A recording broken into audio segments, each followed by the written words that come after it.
This is an example from a summative assessment, a test that a student had taken. The student had been absent quite frequently and had not made up any of his work. The problems, the feedback helped specifically for doing corrections on this assessment. Here you can see that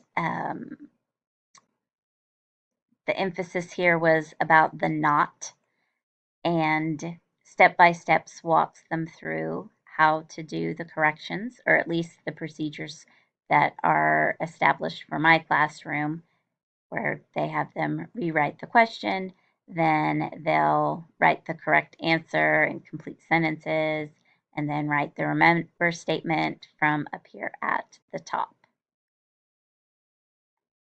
Not all of the questions have it.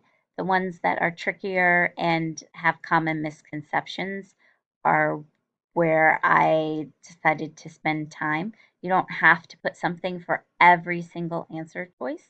That is wrong. Plus, students, if they didn't select that answer, they're not going to see the other feedback for those answer choices.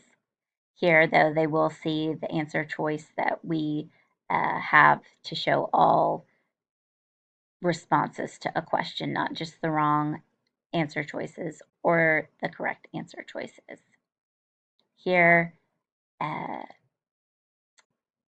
have them see the next part of the question.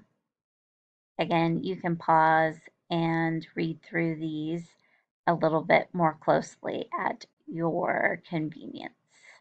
But here are just some more examples of how to add feedback in a summative assessment to help students with doing corrections on an assessment, especially at the beginning of the year when you're trying to get them to do them the correct way.